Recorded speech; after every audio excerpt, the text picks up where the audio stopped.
In the news tonight, if she does not show up tomorrow, we are going to issue a warrant of arrest. Embattled Uganda Airlines CEO Jennifer Bamuturaki risks being issued a warrant of arrest if she fails to appear before Kosasi tomorrow. Let us first go to the basics of beans and posho, then they add on the menu based on what is affordable. Given the high commodity prices, school operators are advised to drop some items from school's menu in order to maintain reasonable school fees.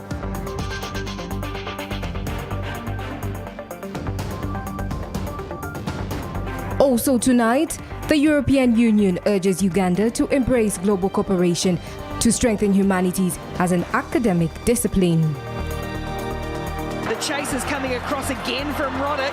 There's a real tangle of In sports, the national rugby team enters camp to prepare for the World Cup Sevens that starts next month in South Africa.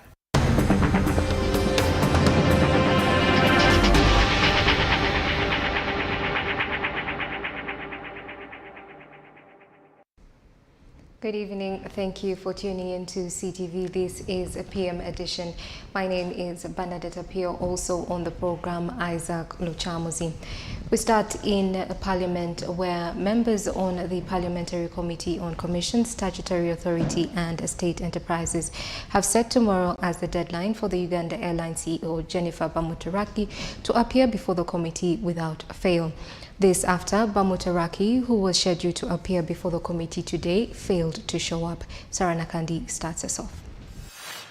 The embattled Bamuturaki failed to show up on her scheduled meeting with the members of parliament. She informed the committee through a letter to reschedule her appointment with them to the second week of September. However, the members of parliament on this committee rejected her request. Bamuturaki's letter was delivered and signed by the Director of Quality Assurance, Michael Kalisa. MPs urged that they were suspicious of the letter's authenticity since it was likely written on Friday last week and delivered today. Let me get a copy of what you have brought.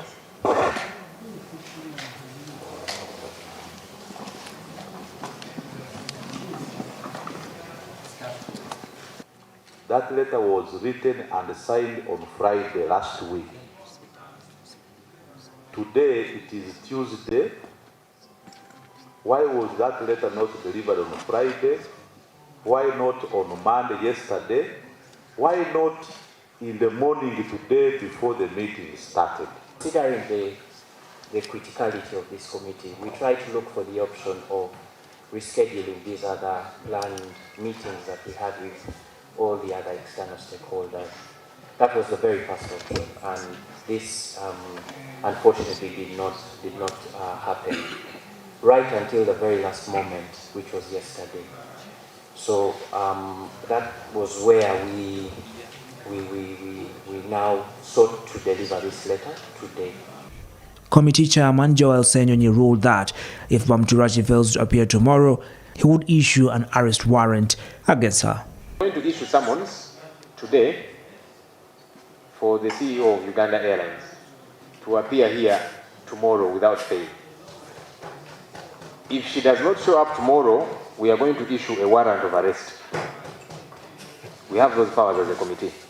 And then we can listen to whatever she wants to tell us. I don't regard this as communication because, one, the letter has been signed by you, not the CEO, and two, we don't count it as proper communication. Meanwhile, the committee has dismissed a request by the Uganda Airlines Board of Directors to stop journalists from covering the ongoing hearings that stem from the Auditor General's report 2020 to 2021. According to the board, the findings that are being reported in the media tarnish the image of Uganda Airlines. The letter was written by the board chairperson, Priscilla Mirembe. The purpose of this letter is to request you to reschedule the meeting to a later date. We also request that you send us specific issues for which you need answers to so that we prepare the necessary explanations. Furthermore, I wish to bring to your notice that the aviation industry is a highly sensitive industry, and as such, some discussions, if made public, can be construed to mean that the airline can never be trusted, thus endangering its future viability. Pursuant to this, I further humbly request that all further meetings of the airline with your esteemed committee should be held without the press to limit damage to the entire airline. I get the feeling that Uganda Airlines is trying to run away from scrutiny. All these are games you people are playing to run away from public scrutiny. That's the feeling that I get. It's too late for you to think that at this point in time you can run away from the issues of accountability as raised by the Auditor General's office, and then all of a sudden you are in the place telling people how for you are very skilled, you studied from the moon and all that. In any case, if the Auditor General is mandated to audit them, then they are there for public scrutiny already, by the virtue that the Auditor General is auditing them and also bringing their audit results, to Parliament. And Chair, I really wonder what is really going on, especially with the Uganda Airlines. I see everybody is very much concerned about what is going on. When you see the media, things are really going out of hands. I wonder why. Story by Sarah Nakandi for CTV, PM Edition. The Minister of Works and Transport, General Katumba Wamala, has urged Ugandans to be patient with the national carrier, Uganda Airlines, which he says will start making profits in the near future. The minister has blamed the losses incurred by the airline on the global high cost of fuel.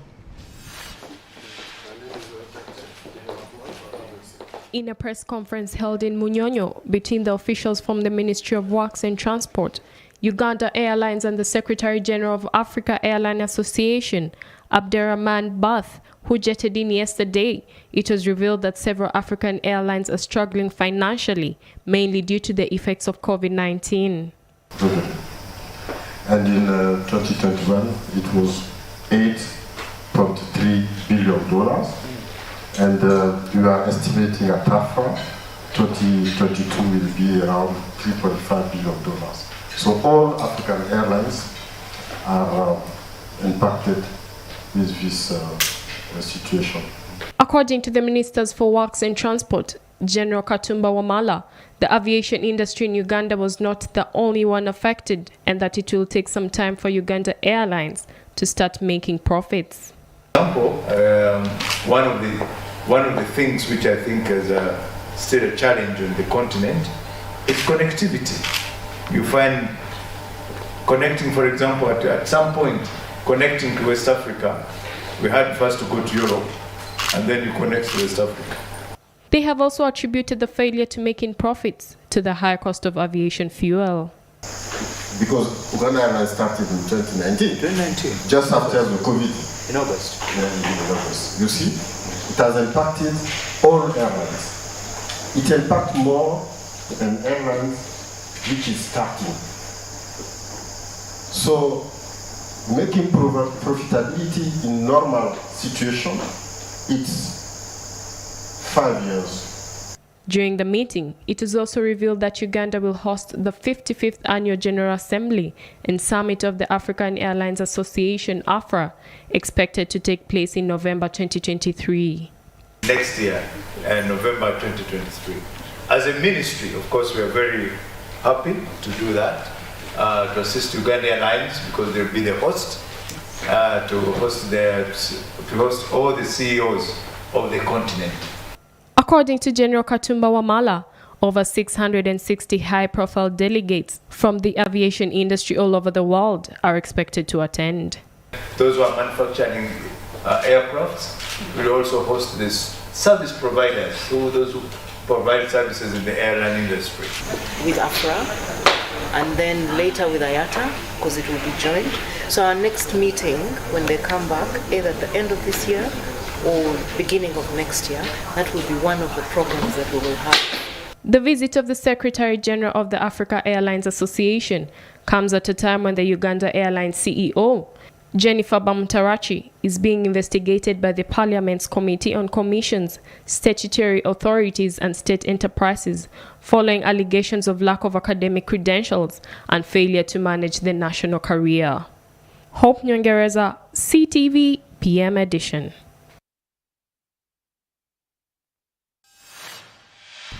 Thank you, Hope. Now, as schools prepare to reopen for the next term, school operators, directors, and other stakeholders in the education sector have been directed to introduce basic feeding at schools as a method of reducing the cost of feeding. The State Minister for Higher Education, Christosom Muyingo, says in the face of economic hardship in the country, some schools that have been feeding students 5 times a day should change the system. More in this report.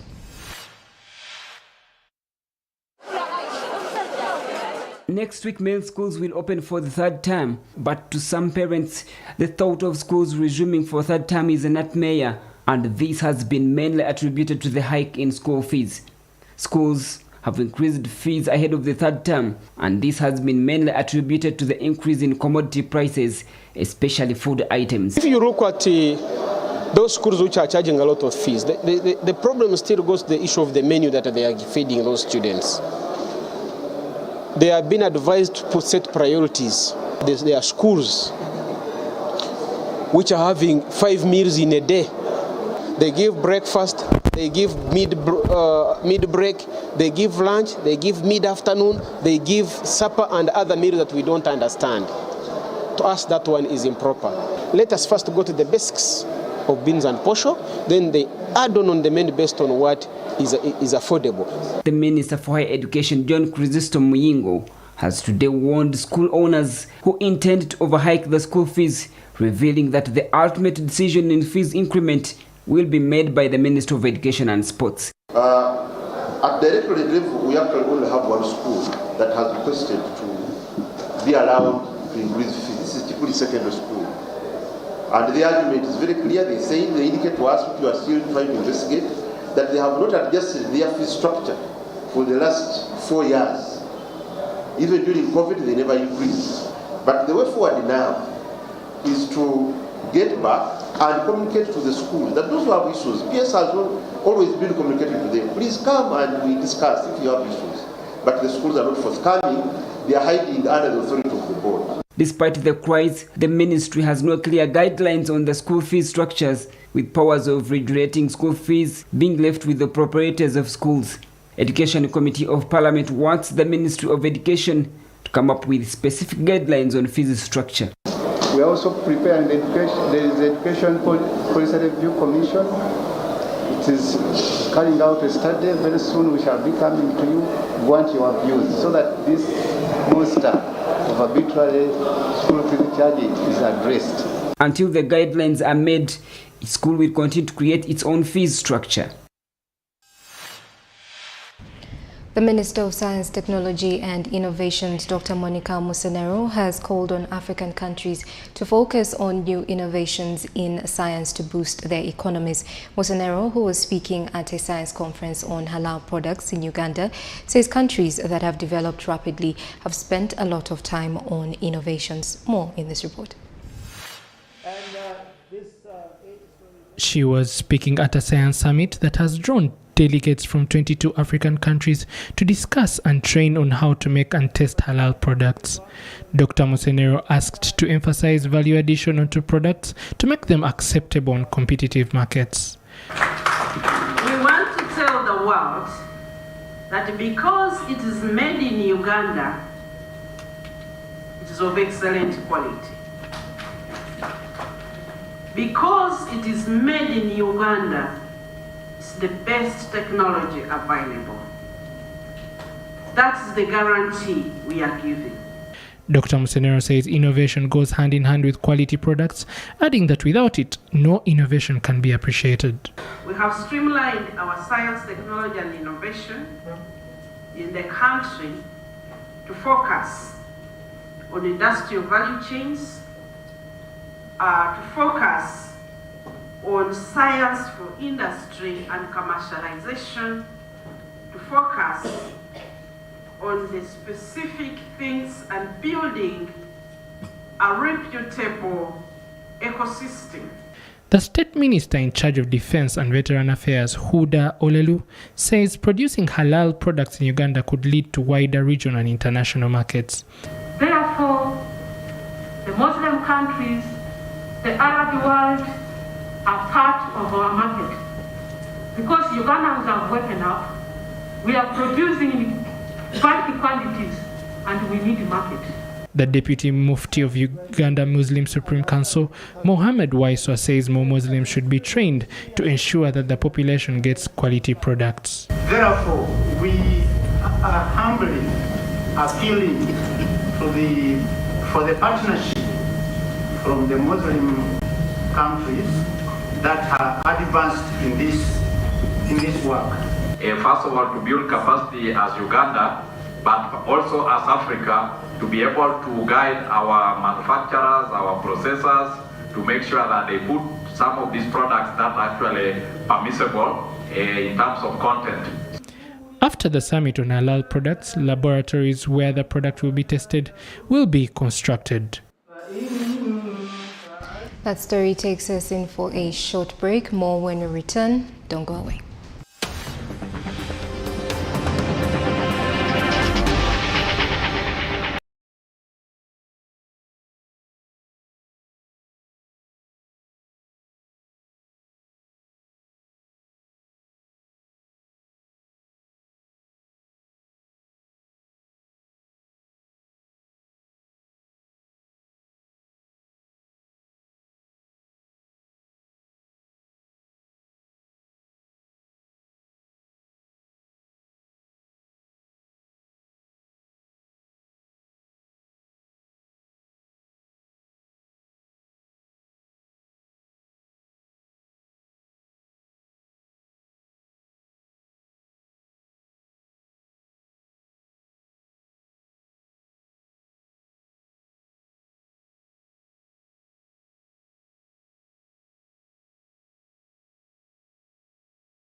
Welcome back. Thank you for staying with us. You're still watching a PM edition.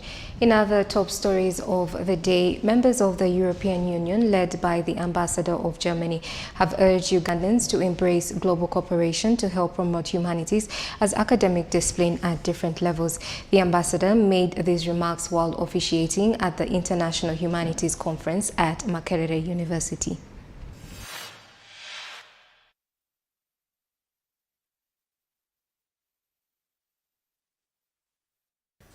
The three-day International Humanities Conference kicked off today under the theme Knowledge, Revolutions and Practices in the area of Culture and Global Studies.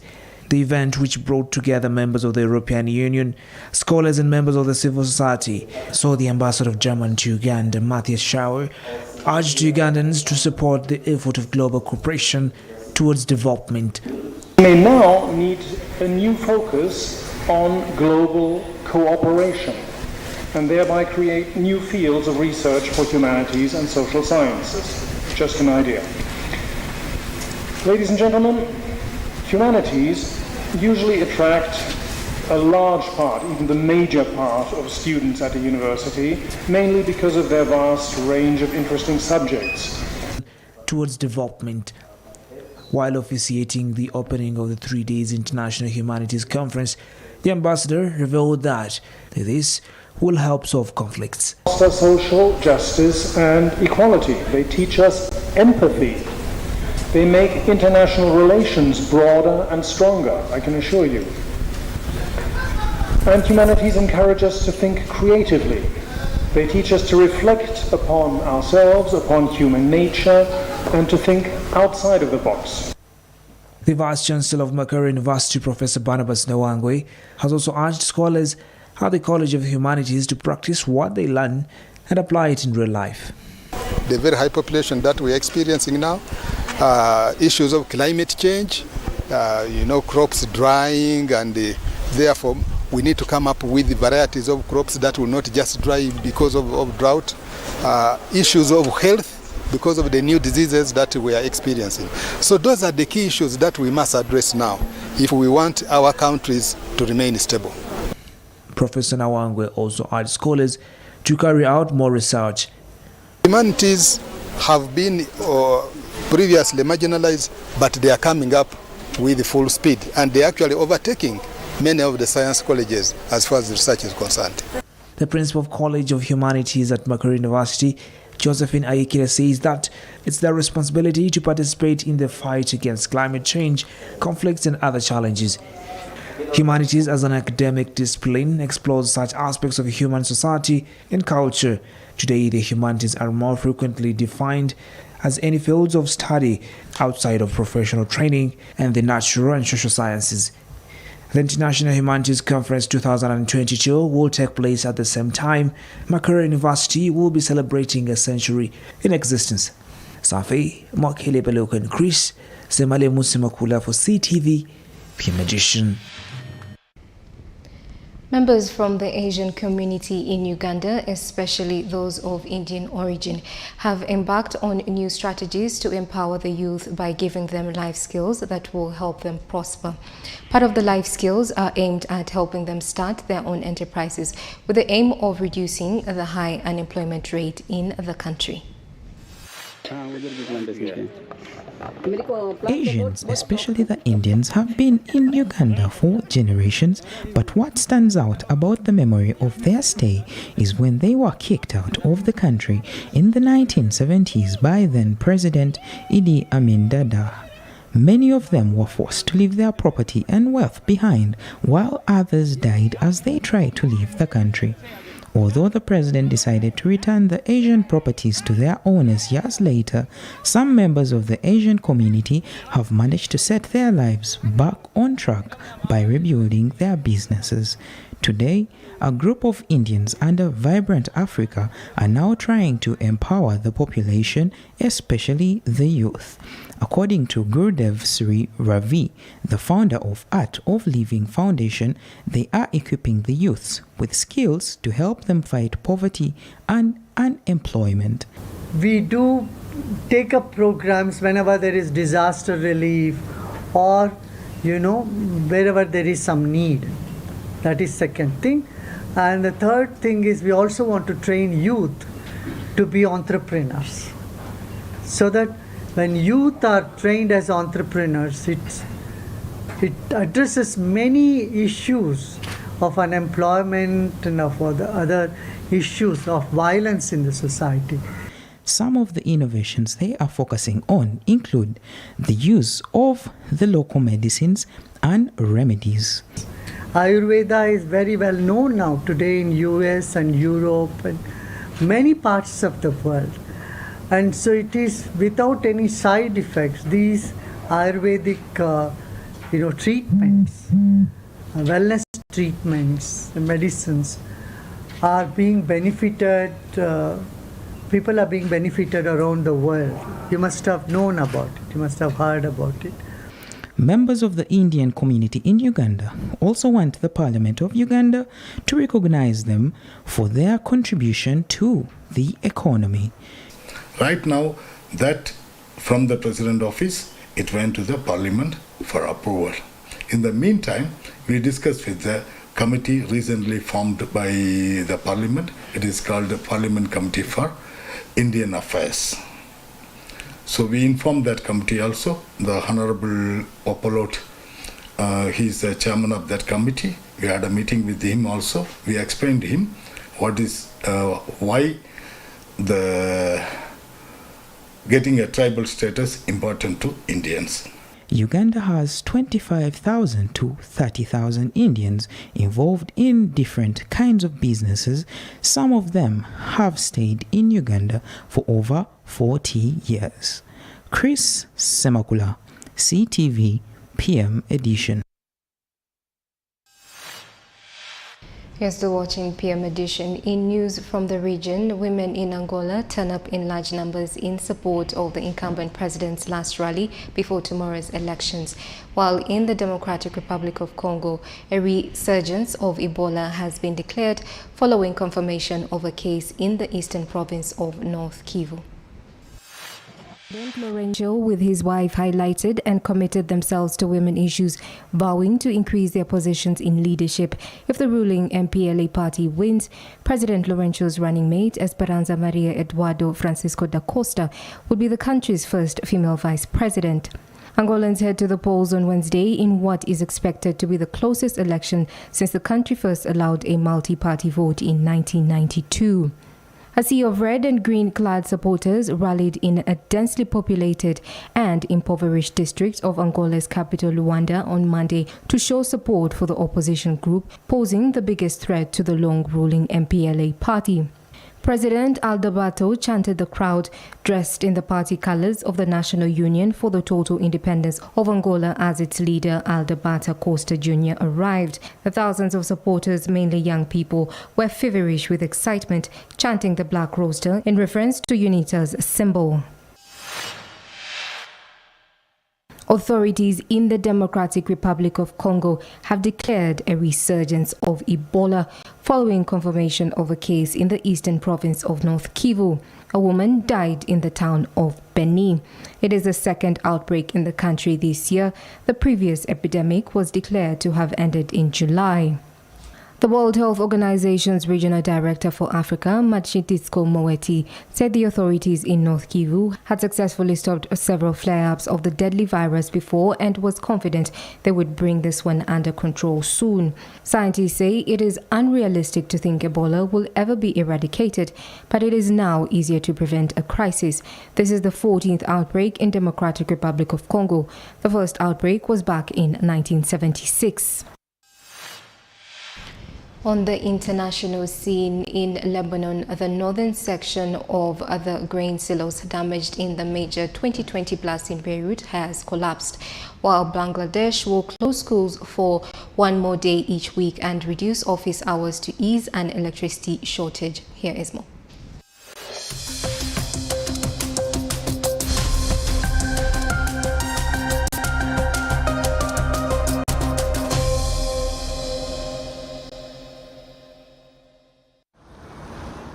Officials in Beirut said rotting, fermenting grain had ignited in the summer heat, causing a fire in the silos which burned slowly for weeks. No injuries were reported in the most recent collapse. The 50-year-old, 157-foot-tall silos had mostly withstood the force of the August 4, 2020 explosion and effectively shielded the western part of Beirut from the blast. Still, the explosion killed more than 200 people, injured more than 6,000 and badly damaged entire neighborhoods. In April, the Lebanese government decided to demolish the silos but suspended the decision following protests from families of blast victims and survivors. They contend that the silos may contain evidence useful for the judicial probe and that the structures should stand as memorial for the 2020 tragedy. Bangladesh will close schools for one more day each week and reduce office hours to ease an electricity shortage, a government official says. Last month, the South Asian nation started daily 2-hour power cuts. Protesters have taken to the streets in recent weeks after the government raised petrol prices by more than 50%. The war in Ukraine has driven up the cost of importing fuel and taken a toll on Bangladesh's economy and foreign currency reserves. On Monday, Bangladesh Cabinet Secretary Kanka Anwarul Islam said that schools, which previously only closed on Fridays, would now also be shut on Saturdays. Under normal circumstances, schools in Bangladesh are open for 6 days a week: Monday, Tuesday, Wednesday, Thursday, Saturday and Sunday. Meanwhile, government offices and banks will have their opening hours cut to 7 hours a day instead of 8 hours. However, private offices will be allowed to set their own operating hours.